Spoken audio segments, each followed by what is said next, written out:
In the opening section of chapter 3, we met 5 characters. Cyrus Trask, his first wife, not given a name, just Mrs. Trask, and the one son that they had together, Adam Trask.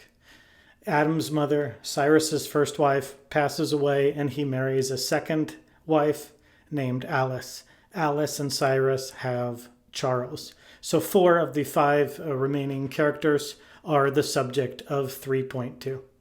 Adam has a realization as a 16-year-old boy, and his realization is that his father is not a great man. His father's parenting style to him and Charles is not about love, as Samuel Hamilton loves his children. Cyrus is the opposite. It's really about him. Even the success that they might someday, even the manhood that they might aspire to, that is about Cyrus's own insecurities than it is a real care and affection for Adam and Charles's future. In a similar way, though not in an identical way, we're hitting on one of the main themes in Steinbeck's work as I see it.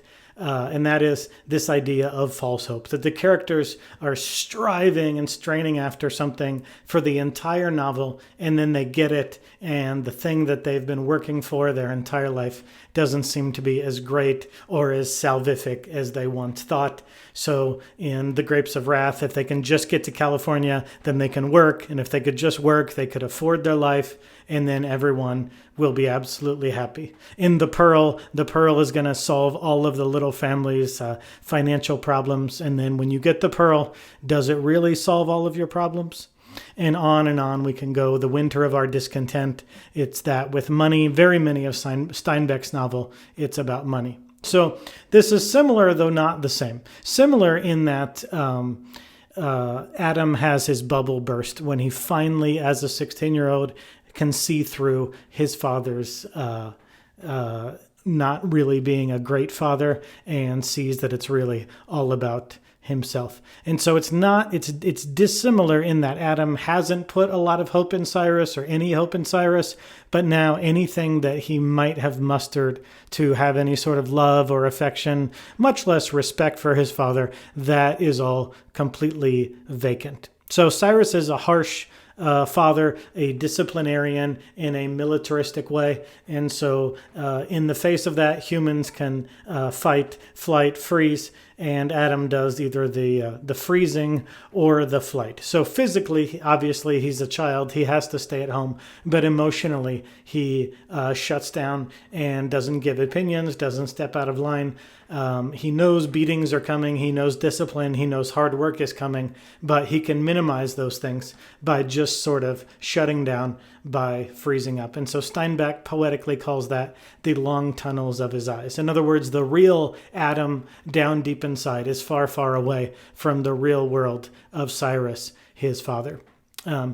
As far as his relationship with his stepmother, she's also chosen the same way to relate to her husband as her stepson Adam has chosen to relate to him. She also has chosen flight emotionally or freezing up. She also isn't her real self when she's around Cyrus. She hides from her real self. Well, one day, the two people, both of their names starting with A, the two people find themselves alone, and Adam catches his stepmom, Alice, smiling. And this, like the false view of his father that's exploded when he was 16, now he has that same kind of experience with his mother, but in a different way. So neither are who his stepmother, neither are who he assumed they were, but Cyrus is even worse than he thought he would be, and his stepmother has an entirely different, a hidden joy or some other spark of life that he hadn't accounted for. And seeing her break character and smile one time is a revolutionary change to him. But it causes a strange feeling in this young man. And he says that it's though he had seen her naked. And Steinbeck says, well, he had seen her naked emotionally. And so Adam responds to his stepmother's nakedness with what Steinbeck calls a warm shame. So if you were closely remembering Genesis chapter 3, Adam and Eve sin, and immediately upon sinning, they realize their own nakedness and they are filled with shame. Shame with each other and shame with God. So to deal with their shame for each other, they sew fig leaves together so they're not a married couple walking around nude. Now they're a married couple walking around in clothes. And even that's not good enough. When God comes strolling in the garden, they hide themselves in some grove of trees. And so their shame causes a wanting to run away or hide themselves behind the shame. And so Adam sees his stepmother smiling, and that is her nakedness, and her nakedness causes in him a warm shame. And so we have a lot of these East of Eden themes we saw in 3.1, that Adam's birth mother, she had some shame that she just invented. The God she invented in her own head was a God of morality who dealt with her sexual thoughts by giving her sexually transmitted diseases. So the only way she could atone for the sin that she made up and the God that she made up was to baptize herself and to commit suicide in the waters. And so I think Steinbeck is pointing out, real reckoning with sin is hard enough, but how do you atone for things that are just an invention of human beings? How do we account for sins that we've committed, air quotes, sins, when we're the ones that made up that in the first place? In other words, there is nothing at all wrong with Adam wanting a mother figure, wanting an actual mother, wanting to see his stepmother smile. And so Steinbeck says, well, why is that? Why do humans feel an alienation? Why are the existentialists capturing the people of my generation?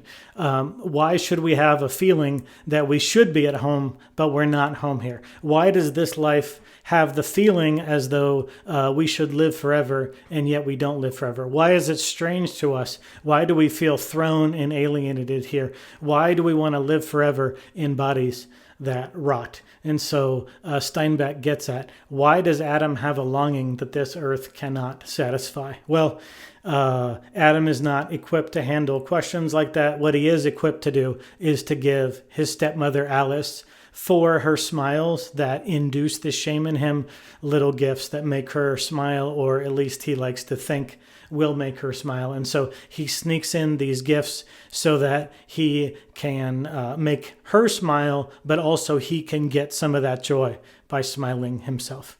So that's how Adam relates to his father, his stepmother, and now his brother, who is a brother, but he's of a different species in that he is tough, he's athletic, he's mean, he's unforgiving, and the relationship they have is Charles condescending.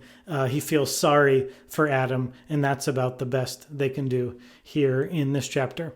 And so just like Adam feels about his father and the long tunnels of his eyes, so he has long tunneled eyes toward his brother Charles. He's of a different species. I guess they're both humanoid, but Adam feels alienated not only from his life and his father and stepmother, he feels equally alienated from his brother as well.